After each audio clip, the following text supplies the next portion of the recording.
The Projection Booth podcast is sponsored by Scarecrow Video. Try out Scarecrow's rent-by-mail service. Choose from over 150,000 films and get Blu-rays, 4Ks, and DVDs delivered directly to your door. Visit scarecrow.com today.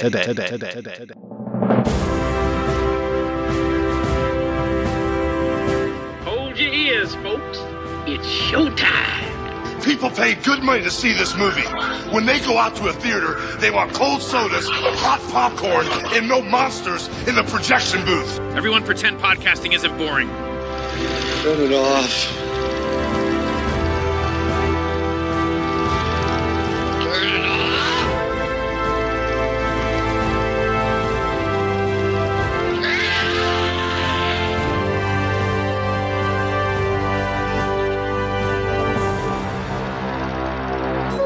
Setkání s láskou. Nechcete se svést? Třeba náhlá smrt blízkého člověka.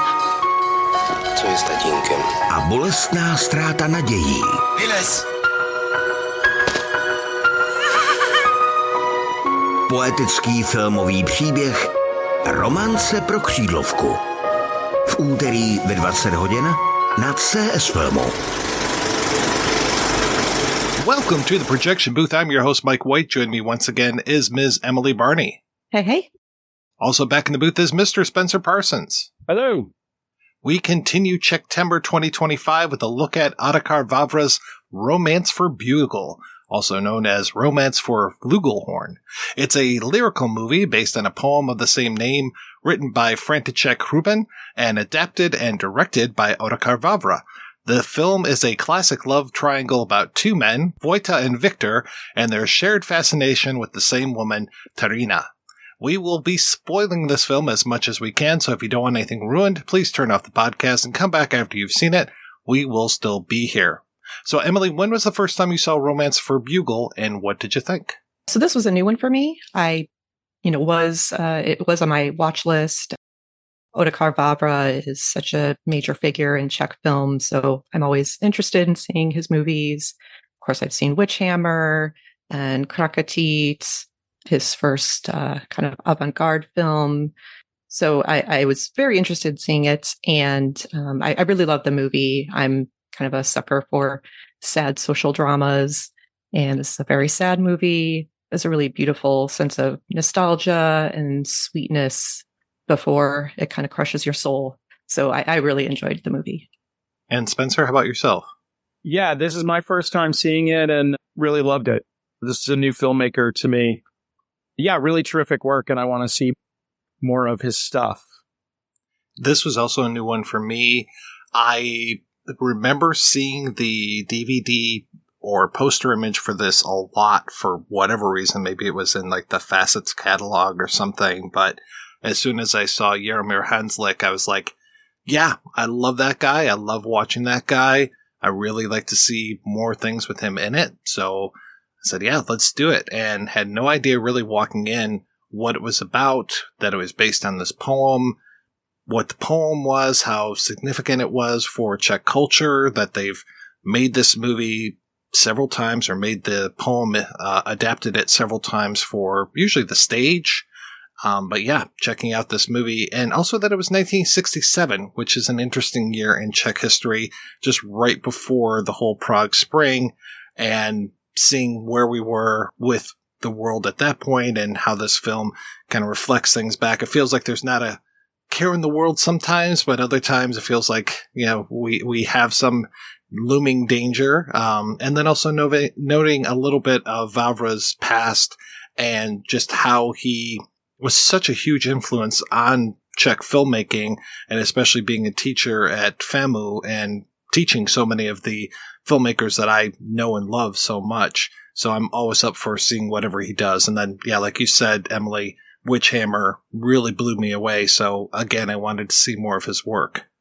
This morning, I was on a podcast about Memoirs of an Invisible Man, and I was saying that one of my least favorite things in all movies is to start with a framing story and never come back to the framing story. I'm so glad that we start with a framing story and actually come back to it, and it's such a fitting end for this film. And I like that we set up this relationship between these two men that just kind of meet in a bar and we know something is going on between them, and that they start talking about this woman, Terina, and the one guy, Viktor, is like, oh, you want to see her? You want to go see Terina? And immediately heads to the graveyard on his tractor. And I'm like, oh, okay, what's going on between these two guys? All right. Can we just also give due respect to this tractor ride as probably the most like alarming ride on a tractor in cinema? I've never seen anything quite like it. They're on their way, and it is clearly a little frightening and heavy just on the ride there. It's filmed as if it's Alex and the Droogs driving their little crazy car through London. What a way to open the film. As soon as the movie ended, I started it over again to go back to the frame story because it is evocative. It's such a great way to start the movie. But I also had this desire to revisit because the rest of the story went into zones that had made me almost forget it. As evocative and intense as it had been, and as much as it was about her death right out of the gate, when we got to the mention of her death at the very end, I was like, oh, but I just didn't want to believe it. I'm told up front, and I don't want to believe this major event of the story. Yeah, I revisited that sequence a lot as well. It's just such a nightmare kind of scenario. And it also, it makes it kind of, the tractor kind of makes it hard to place, like, when in time is this happening? And you're trying to orient yourself, is this the present? Is it just because they're in a rural area that this is a thing people do? Or, is this the past? So it's a little unsettling in that respect. I wanted to point out kind of a cultural thing with cemeteries. Here in the US, we have lots of land. One person, you buy your plots and you're there forever or until they move it. But in the Czech lands, you rent, and usually like a whole family will be in like a plot together. And then like every 10 years, you pay your cemetery bill. So that moment where, they go wake up the caretaker, we want to see her. And he's like, well, someone else took the space. I don't know where she is now. She's not there any longer. You don't know who these people are, but that they knew each other. They had this connection. And then here, this man, Vojta, is just finding out, oh, not only is she dead, but like she wasn't cared for. Her body's just gone. And now this drunk man is going to take him on a tractor ride through the fields. It's like the wind in the willows suddenly. I love the string music that kind of comes in and just really like reinforcing, like, yeah, this is terrifying. It's not just you. This is kind of Vojta's nightmare that we're witnessing, and just seeing him looking like he's about to throw up on the tractor there. Yeah, the soundtrack of this, and I don't mean just the music, which is obviously majorly important. We start off with an accordion playing, and then we go into Viktor playing his bugle. And the bugle comes back when they end up right before the credits start. They end up in this kind of open area, and he starts playing the bugle again. But I'm talking about the sound mix of like all the dogs barking. There are some sirens whenever Vojta goes to see his grandfather. There are these flies that are buzzing like crazy. I think they do a great job of just setting so much of the tone with the music bed or the soundtrack that's going on with the sound effects. And it's not always just the music, it's just the sounds of what this world is that they live in. Yeah, the sounds of bugs in this movie are really intense, and I love the dogs. The dogs make that scene so unsettling. It's like all the dogs in town are all barking at once at night. How can anybody manage it? But it's, yeah, wonderful and nightmarish. The clock in their cottage just always ticking. Just this sense of time is coming. And it wasn't until the second time I watched it that I realized what the opening credits were going over. That it's this kind of carousel that they have, and it's all of these beautiful paintings that they have on the carousel. And it's such a lovely way of having the credits and showing these beautiful images. And also getting to see that one of my favorite people, Esther Kambakova, did the costumes for this. Interestingly, it's listed as a 67 film every place I look, but the copyright on the actual film is 66. That's when they shot it. Okay, I wasn't sure if there was a delay in release or whatnot, and then having that little, I wish they had subtitles for this, the Ovid quote that opens up the film. I translated it. Oh, please. So yeah, it's Ovid's version of the myth of Phaeton. And it says, "You ask for great things, Phaeton, but this gift is beyond your power. Your boyish age cannot achieve it. You are mortal, but what you desire is not mortal." And I guess the myth is Phaeton is the mortal son of the god Apollo. There's different versions of it with different gods, but in his, it's Apollo. And to prove that he is Apollo's son, he wants to drive Apollo's chariot. So the quote is Apollo saying, like, "You're too young, you can't control it." And then the myth, he does end up taking the chariot, and it goes terribly and causes a lot of destruction and death. And so then Jupiter throws a lightning bolt at him and kills him. So another little tidbit, we're not in for a fun time here. No, and I have to say, every version of this that I've been able to track down, horrible subtitles. Really bad subtitles, like broken English, bad spelling, coming up sometimes at the wrong time. And I hope that the DVD of this has better subtitles, and I hope that there's a Blu-ray of this on the horizon, because it looks gorgeous. Even with these bad subtitles, the movie looks fantastic.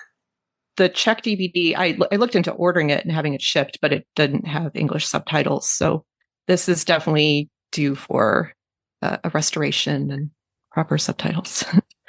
I really hope one of our boutique disc companies can see clear to put this out.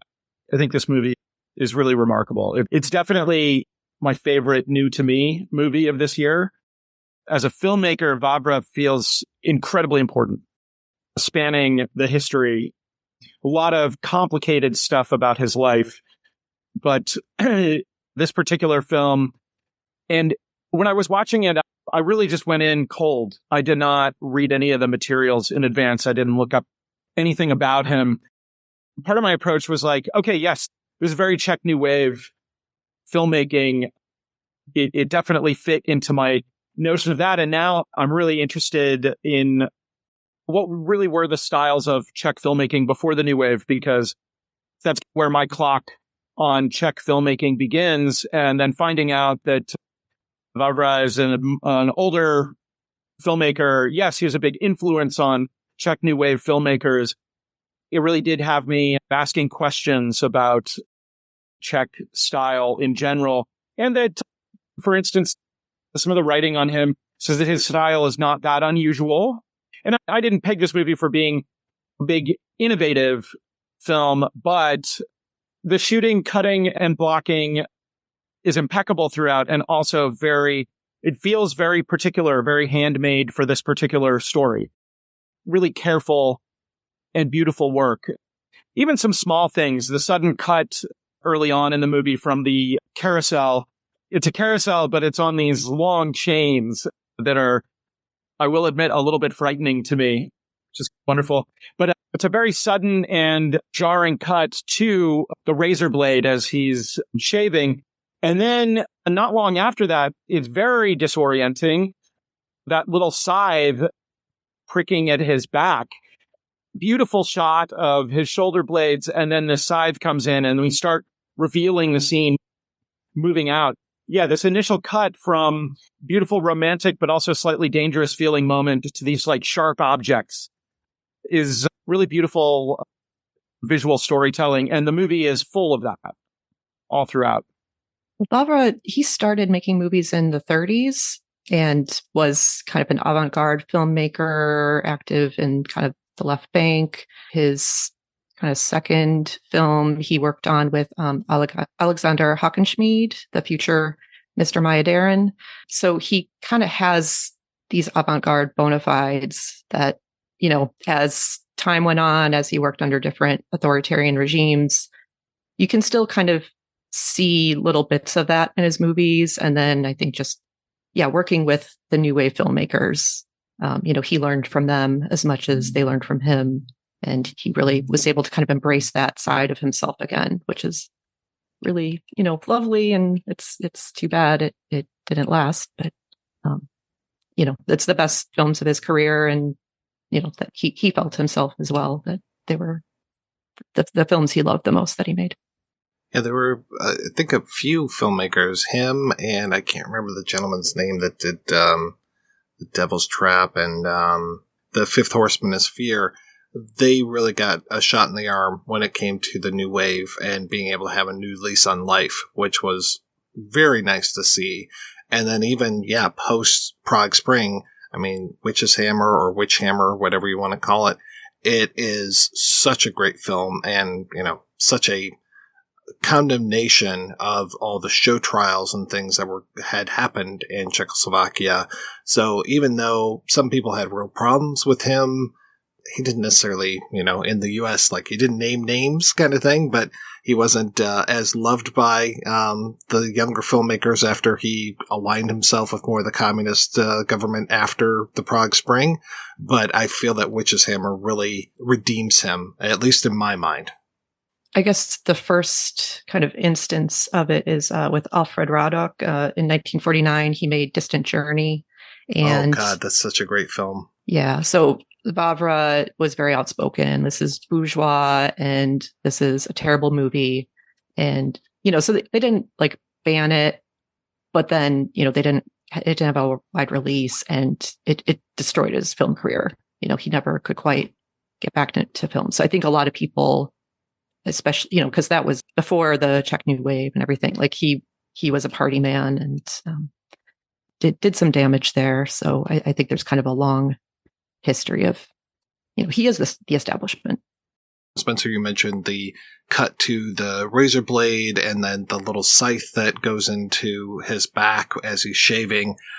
The sudden cut to the grandfather character was pretty startling as well. And the way he is there saying home, we have to go home and things. And I'm like, okay, I'm not sure exactly what's going on. I mean, I'm pretty sure that he's got dementia of some sort. He just seems pretty out of it. And it really feels like Vojta is spending most of his life taking care of his grandfather and putting a lot of other things on hold, though he is going to be a teacher, even though it sounds like that's not necessarily what he wants to do. It sounds like what his father wants him to do. And it's nice that we realize, from that opening framing device that that's what he ended up doing. So he ended up not following his dreams. Part of the beautiful structure of that scene is that because there's been a framing device, I initially took the pictorial elements as being possibly out of time, cross-cutting to different timelines. And we're not. But it gives us that feeling, which is then very important to understanding the character of the grandfather, who in his own weird way, because of his stroke, is unstuck in time. There are really wonderful kinds of poetic devices that Vávra is finding within setting up a very simple scene to get us a little bit wrong-footed in one way that then gets us very right-footed for the rest of the story. This is actually the third film that Vávra made with the writer František Hrubín. And the movie before this one, The Golden Rennet, it's based on a book, but it's very much like the timelines are kind of interweaving together. And it didn't do it won, awards. It did great critically, but audiences didn't understand it. So they really kind of use that experience to refine kind of the timeline, because the poem is very mixed up. So they kind of made it a little more audience friendly. I wasn't able to see that movie. Did you manage to track it down? Yeah, there's no English subtitles though. And I could understand the Czech, if I'm like kind of rewinding and re-listening. So it would have taken me like 6 hours to do that. So I kind of just let it ride, and I did understand a fair amount of it. And it's very, surreal and dreamy. So maybe it's not totally necessary. It's very beautiful. And I mean, that would be like a great double feature, I guess, or double package, Golden Rennet and Romance Free Bugle. And it's a very similar story as well. A man in his 50s who's kind of disappointed with the choices he's made and goes to visit his home village. And, there's a girl he loved where he didn't show up to their meeting. And, So there's very similar themes happening. They're kind of cosmic twins. Yeah, I saw there were clips of that in that Golden 60s episode about Vávra, and they had subtitles on there, so I was very excited and got to see a few clips, and I said, oh, I want to see this, but I couldn't find a version of it, so I'm glad that you were able to see it even without subtitles. I searched everywhere for subtitles, but so I'm sure somewhere they exist. But I am surprised that Tonka doesn't play more of a role in this film. She's very present in the opening of this, and that's also where we get a lot of the more avant-garde kind of things, the way that we're cutting to her in the river and cutting back to him on shore as he's reading this book with this big spider crawling up the book. I thought that was a really nice image. And just the images of the insects. And he was talking again in that Golden 60s episode about how his cinematographer on this was very patient and really understood what he was going for and wanted to capture some of these images of these insects because they weren't CGI, and they weren't little puppets on strings being pulled by fishing wire or anything. These were real bugs that they were capturing, and this lyrical, I used that word before, but just the use of nature and these insects and things, and again, going back to the insect sound of the grandfather being tied into that, almost like he's rotting before he's dead. I think it's gorgeous. And some of these images of those two, Tonka and Vatya, in the river floating around, very erotic stuff. This is a wonderful lesson in eroticism with like minimal nudity or specific action. And it isn't just this, this scene is the big one and the most obvious. This is a very horny movie, and in a really wonderful way.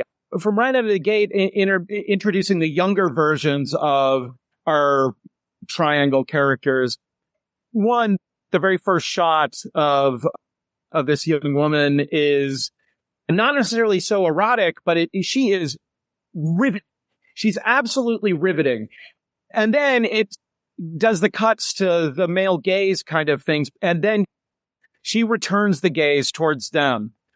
And that little sequence is like a really beautiful kind of reciprocal kind of experience of at least two people within the situation noticing each other and wanting to be together in a way that is done without any words, done without a whole lot of action, an invitation to ride the ride, as it were.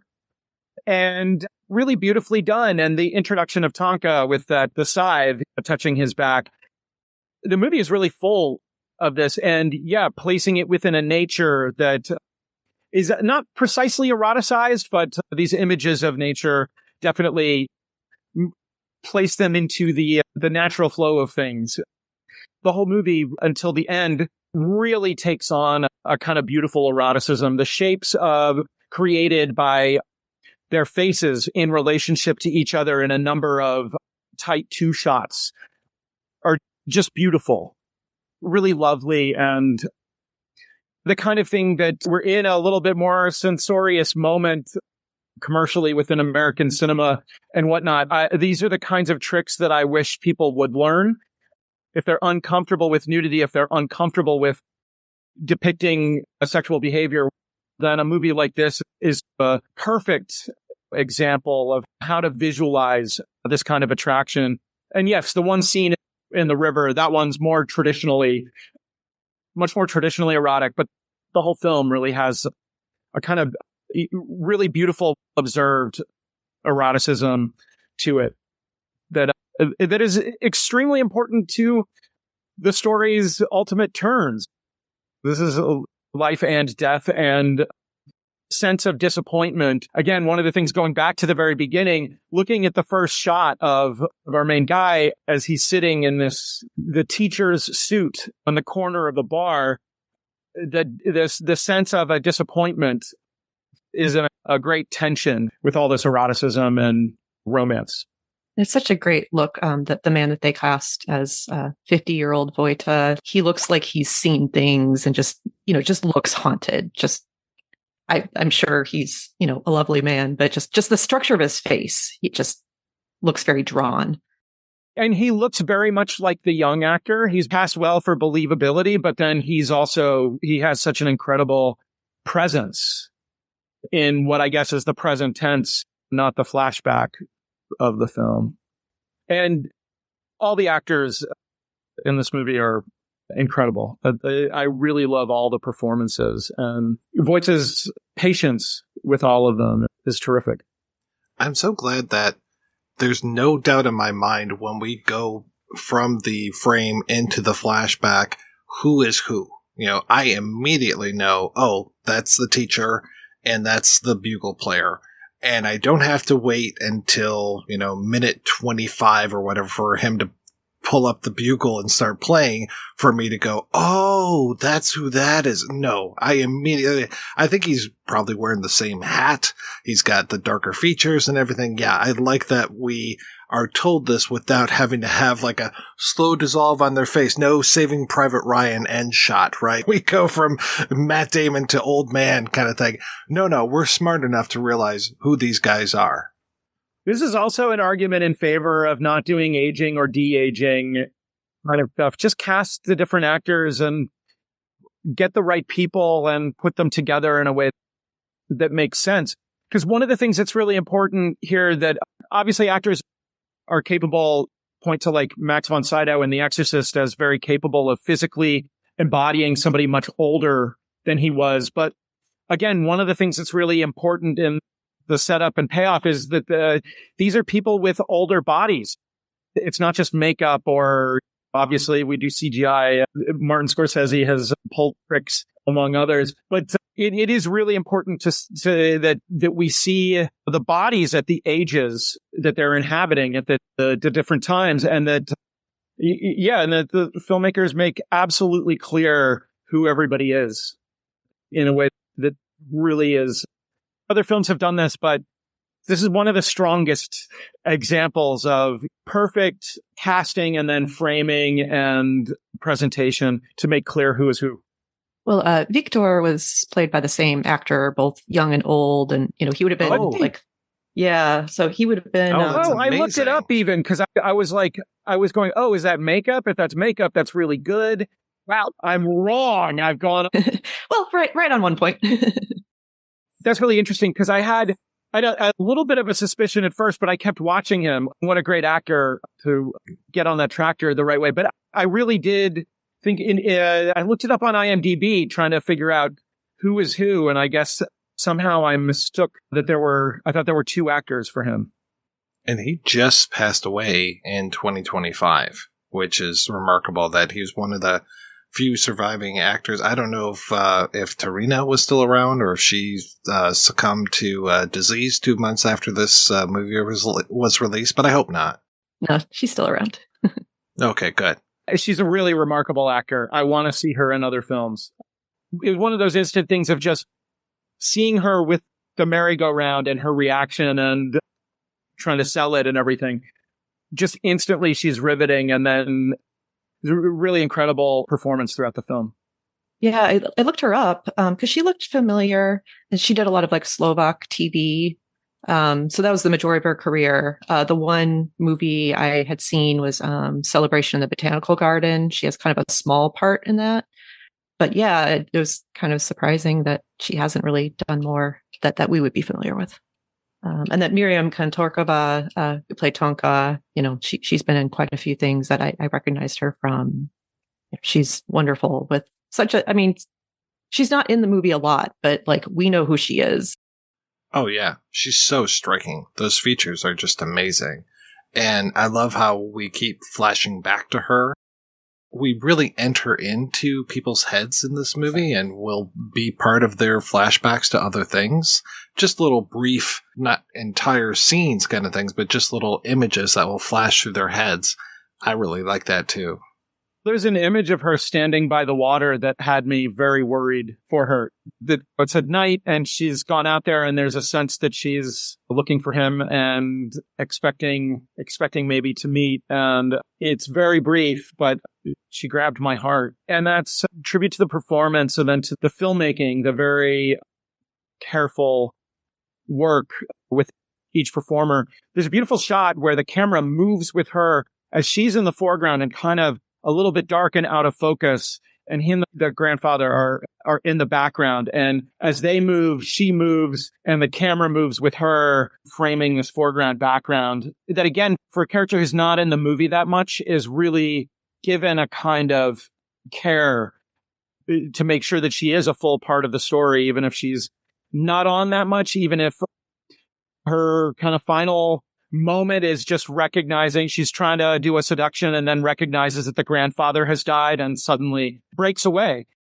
There's not a huge melodrama that she goes off and kills herself or something, but she has a really important place in the overall structure of this story and in the gentle sense of, again, that tension between the eroticism and disappointment and where things go. Because, yeah, again, the scene with the two of them in the water is just, it's so fun.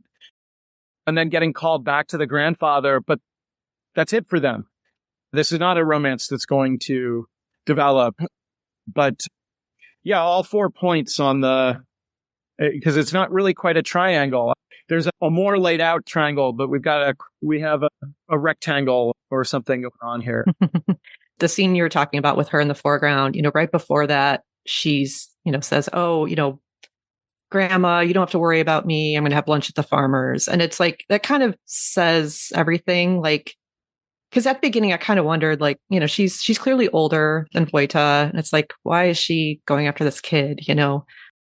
She cuts grass and nettles. She's living with her grandma in this little village, working on a farm.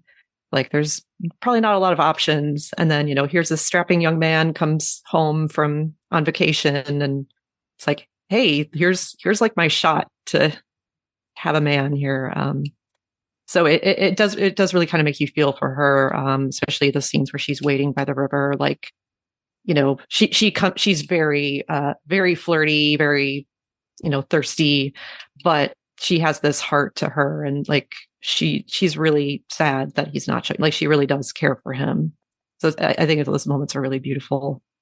And this does feel so much. I mean, before we were recording, I was talking with Spencer about August and just how August feels like it's, I said, a month of Sundays insofar as that dread of going back to school. And even though I haven't had a summer vacation in 30 some years, 31 years, I miss that feeling of being on summer break, but then that dread of going back to school or back to work or any of those things.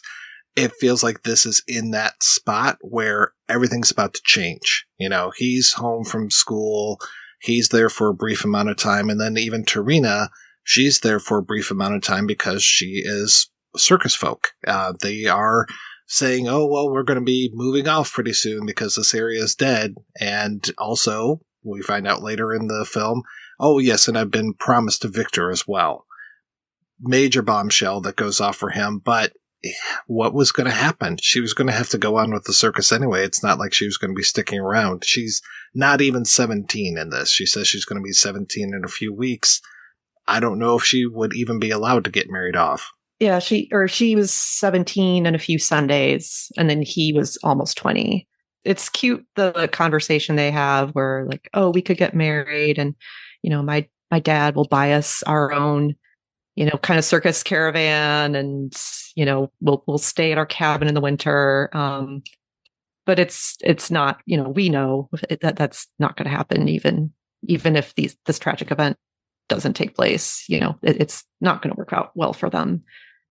The relationship has to go through a lot in this short time. And one of the things that goes through is when she puts on Viktor's hat, and then Vojta becomes very angry in that moment, like out of proportion. And that maybe is the weird moment of tragedy between them in a way, because what happens with the grandfather is the natural passing of time, and Vojta has to make some choices about attending to his dead grandfather and whatnot. But if they had left off at a better moment, then there might even be like some kind of a more pleasant goodbye that would be possible. And so there's something really interesting. And that kind of moment, yes, he's 20, but he has the teenager's kind of sharp anger over such a small kind of thing when she's actually just trying to be amusing to him. She's trying to be funny, but because she's wearing the other guy's hat, he can't have it. And that poisons what we know is not necessarily going to be such a wonderful outcome, but doesn't quite have to be as bad as it is. Yeah. And I mean, she's clearly like she just found out that morning. She's trying to make light of it. Like, you can see she is terrified. And so she's just kind of joking but he's taking it personally and being jealous. There was an interview with Hrubín and Vávra, and Hrubín felt like Vojta's tragedy was that he didn't try hard enough to get the girl he loved. Whereas Vávra felt like, well, like you were saying, that, he had to attend to his grandfather and he did the honorable thing. He was still faithful to her. But I agree, like the moment when he hits her with the hat, like that's that's the moment that destroys everything.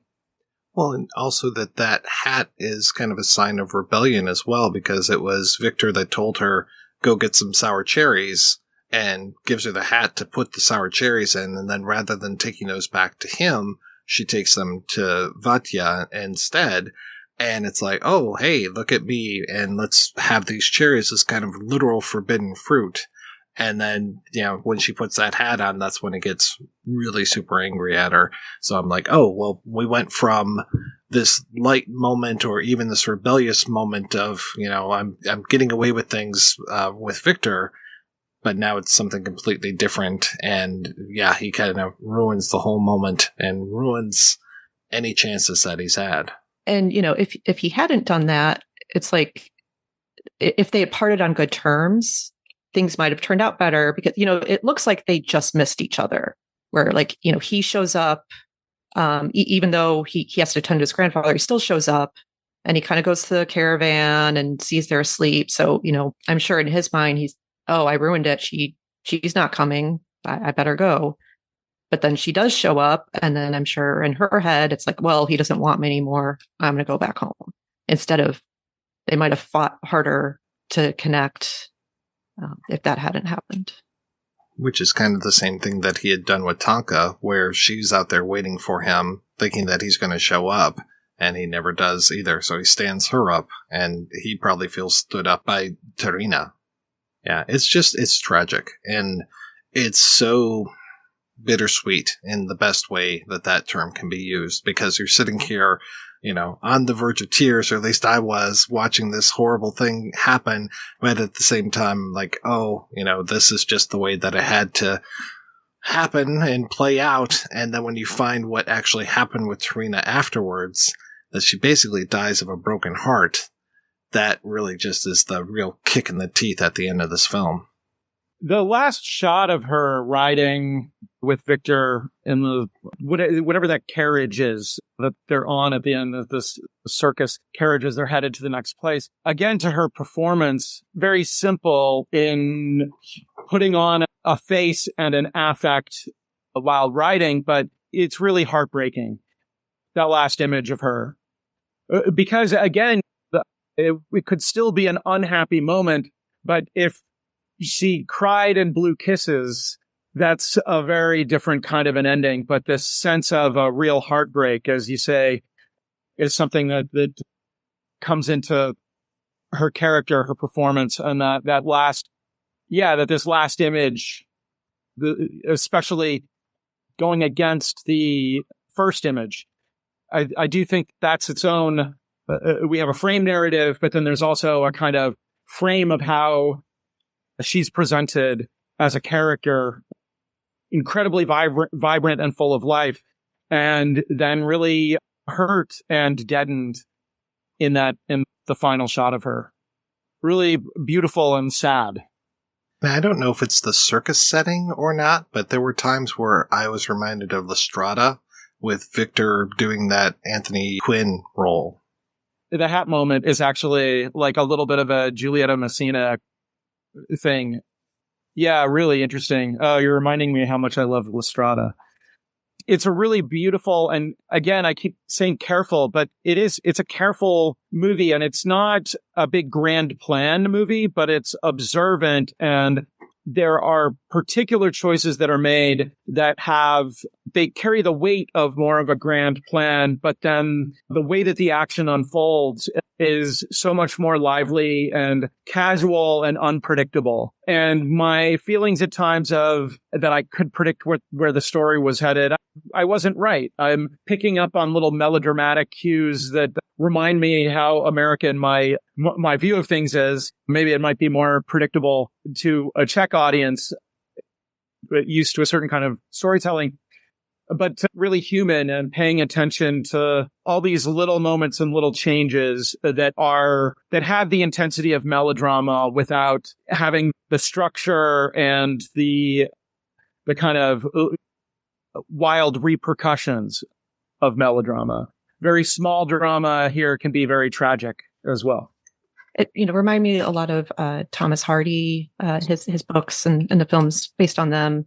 With him, there's this sense of like injustice, and this is not how things should be. We should treat women better, and but you don't get that with this film. It's kind of like, this is how it is, and this is how it will be. So that part does feel very Czech about it, like or if it was American, of course they would have some great romantic moment or, one last beautiful kiss or something. But it's just like, no, she is assaulted and then they just go off and she dies. And Vojta lives in regret his life.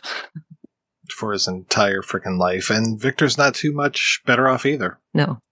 The episode that Golden 60s episode on Vávra, it ends with him talking about how much he dislikes Hollywood films, and he's just talking about how they're great craftspeople, but they're just not filmmakers. And he drops Fellini's name. He talks about Carne and Fellini and Bergman and a few other filmmakers, and he's just like, these are the guys that make the films. I'm like, okay, I can kind of see where you're coming from. Of course, growing up with American films, a diet of purely American films for so long, I find a lot to love about them. But yeah, he was not a big fan of what was coming over. And I think the whole idea of this being based on a poem and not having a traditional structure, because in between those frames, it's not like we have those things where we're like, okay, well, here's this love triangle, and oh, here's the dark woman Tonka who comes in and upsets the apple cart, possibly literally, and just, like we're not sitting there following these beats. The whole thing of him hitting Terina with the hat, you'd be like, oh, well, this is that moment in the romantic comedy where they have a misunderstanding, and we're going to go for maybe 10, 15 minutes, and then we're going to find out that, oh, she actually really wants him back and he wants her back and all these things, and everybody's going to hug and we're going to have a great time by the end of this. No, it is just one tragedy after another. I mean, think about how many times we see people caring for their ailing grandfather in movies. Not very often. And the grandfather's a major character. Every once in a while, the dad will stop by. That's always interesting when he comes in. But yeah, this does not follow typical beats of narrative whatsoever. Yeah, to go to the Hollywood point, I'm gonna pick on Hitchcock, and not necessarily just Hitchcock, but I had this thought while I was watching it. Hitchcock had that saying that a movie is like life, but with the boring parts removed. And you got to ask a big question about what's boring. And for instance, the answer to that would be taking care of your grandfather's corpse after he died and making sure that his body is well cared for and that you do the right thing. An American film often would, for instance, follow through with something like that, but it would reduce it to a montage. And this is a movie where we spend time on every gesture and assume that every gesture that is in the movie is not boring. That's one of the things about the whole idea of the boring parts removed. There are a lot of parts of life that we might think of as boring because they could take time or they're unpleasant or difficult. But in fact, this is a movie about how any particular moment could be full and definitely not boring. And it's a matter of not eliminating the boring parts, but of choosing what you are going to present and for how long and how you pay attention. And one of the directorial tactics for this over the course of the film, and I've not seen other films by Vávra, but the intimate movement with each character. We do get our share of close-ups and we get our share of wide shots, but the meat and potatoes level of visually telling the story is a kind of roving camera that moves among the people and from one to another in different moments, and really pays. The distance of the camera is decided by what is necessary to see of the person in an intimate way.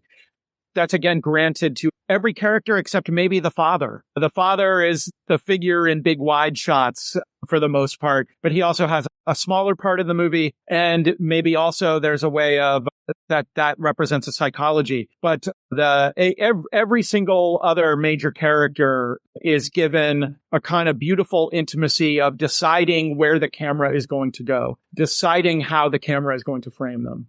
Well, and speaking of intimate, this kind of reminds me of the film we talked about 3 years ago, Intimate Lighting. There was something, maybe it was what was it? Didn't he play cello in that one, the main character? And there was the rival band members kind of thing. So as soon as I saw Viktor with the flugelhorn or the bugle, I was like, oh, we just watched something recently 3 years ago with musical instruments and kind of a return to the village kind of thing. So I was like, oh, okay, that would probably make a nice double feature as well. There's a saying, every Czech is a musician. I think it's just something that's just common for them, that to have, play some kind of instrument, and they're not concerned about, oh, you have to go to school or conservatory. Just play it. Go sit in the pub with your friends and, with your accordion and your bugle. And I wanted to mention Vávra and Hrubín, they were about the same age. Hrubín was born in 1910 and Vávra was 1911. So they were 55 and 56 when they made this. And it was really important to them to make a movie about people of their generation who went through both world wars and went through all this upheaval. And I mean, you see it, but they don't really explicitly say when the movie takes place.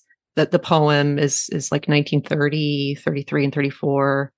The poem was written in 1960. So you figure it's probably like early 30s, and then the present day is early 60s.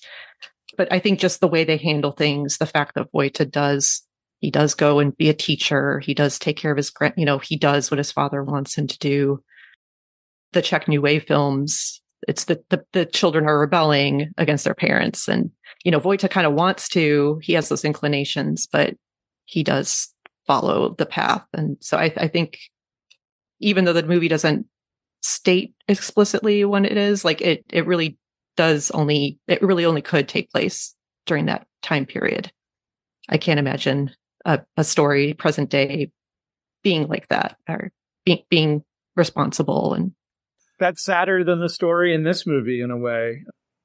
Obviously, American storytelling and artwork is very wedded to notions of rebellion, a kind of elemental sense that you have to rebel, and not simply against momentary politics, but rebelling against larger structures where you could end up in life, how things go. And there's, especially given what they have lived through in the time span of this movie, and without mentioning any of it. Obviously, the audience in Czech Republic is going to be very aware, Czechoslovakia at the time. Yeah, there's the sense of the time, and there's the sense of what you do, and it may be a bit of an autobiographical way. There's a disappointment in doing the thing that was expected and socially necessary and everything, but that disappointment isn't necessarily the same thing as a huge injustice. The real disappointment is about the interpersonal choices that are made, rather than God, I ended up a teacher and I didn't want to be a teacher. He could have run away with the circus, which maybe that's an interesting story, but not having run away with the circus is not the main source of the disappointment. And even if he's disappointed by quote unquote only being a teacher later in life, that's not the worst. That's not the worst thing. The worst thing is that slap with the hat. I really enjoyed just learning more about Vávra, but also František Hrubín. He's someone where I guess his name isn't brought up so much for us Americans, but he started as a poet And then when his daughter was born, he got really interested in children's literature. So he started writing fairy tales, which that led him to working with the animator Jiří Trnka. And so he started going into short film and did plays and books. So he's very present in Czech culture and in film. He ended up writing the screenplay for Karel Zeman's Invention for Destruction, which is an incredible movie. And then besides these 3 films he made with Vávra, there was a 4th called Oshik and Bojana that they wanted to do after Witchhammer, but the political circumstances had changed, and so they weren't allowed. He died in 1971, so Vávra did end up making that film in the 1980s when I guess things had settled down a bit. He also has a bit of a role in film. He wrote a play of the Czech version of Beauty and the Beast, which through various iterations became Uri Herz's Beauty and the Beast. So I really loved learning more about him and his work. It's a shame, definitely check out Invention for Destruction if you haven't seen it. Yeah, if this film and Golden Rennet could get released, I think he's really someone that should be studied in the West more. So I really enjoyed learning about him. It was a nice opportunity. Well, and I appreciate all of the study materials that you brought to the table as well. I really can't thank you enough for doing that. No, I love having this excuse to go look at books and buy books I don't need, but they're really fun to read. And translate Ovid from Czech. They're really great reading. I have to thank you. Yeah, they're terrific stuff to read. Really fascinating. And this, I have to say, this has been a great introduction to Vávra. And then, I'm sorry, Emily, can you say for me the name of the poet? I'm so sorry. Hrubín. Like Hrubin, Hrubin. Yeah, really an incredible introduction to Vávra and Hrubín. Definitely both artists that I want to pay more attention to in the future. Well, I just saw today Deaf Crocodile is going to be putting out Krakatit, Vávra's, it's like 1948, I believe, movie, which is excellent. So that's an opportunity to get more into Vávra.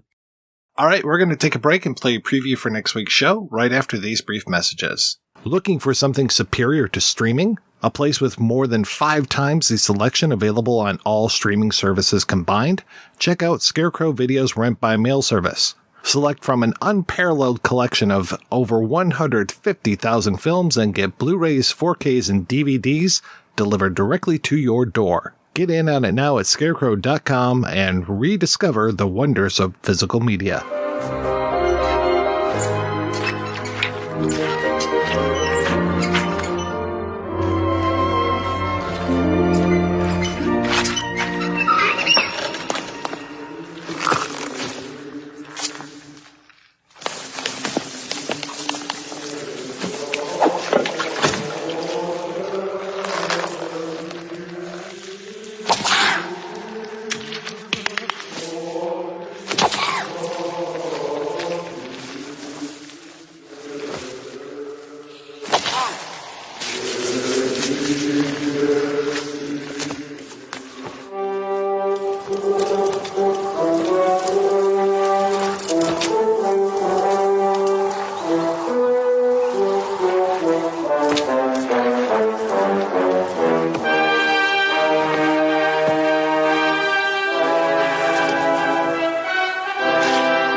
That's right. We'll be back next week with a look at Jan Svankmeyer's Conspirators of Pleasure. Until then, I want to thank my co-hosts, Emily and Spencer. So, Emily, what's the latest with you, ma'am? It'll have happened by the time this episode comes out, but I am going to be introducing Uri Harza's Beauty and the Beast and The Ninth Heart for Super Horror Rama's midnight movie screenings at Music Box Theater on August 15th and 16th. And we might be doing some more Czech films in the future, so watch out for Super Horror Rama.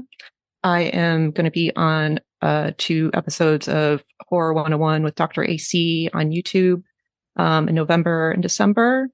And I started a blog kind of about just studying Czech and learning about Czech culture and movies. So that's at emily-barney.com. And I wrote a bit about Otakar Vávra's films while I was watching this. And I'm going to try to keep watching his movies and just, it's kind of a nice survey through the history of Czech film, getting to watch his movies. And Spencer, how about yourself, sir?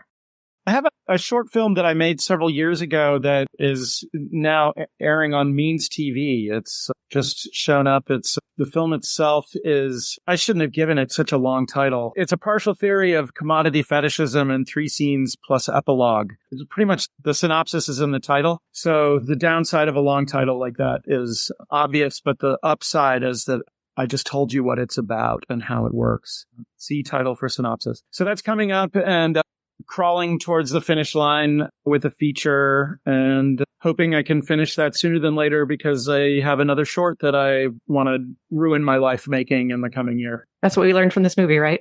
Find a new little way to ruin my life with the choices I've made. But this has been great. Thank you so much. Well, thank you. And thanks again, guys, for being on the show. And thanks to everybody for listening. Do you want to support physical media and get great movies in the mail? Head on over to scarecrow.com and try Scarecrow Video's incredible rent-by-mail service, the largest publicly accessible collection in the world. You'll find films that are entirely unavailable anywhere else. Get what you want when you want it without the scrolling, and yes, of course, they carry Romance for Bugle in their fine selection of films. If you want to hear more of me shooting off my mouth, check out some of the other shows that I work on. They are all available at weirdingwaymedia.com. Thanks especially to our Patreon community. If you want to join the community, visit patreon.com/projection booth. Every donation we get helps the projection booth take over the world.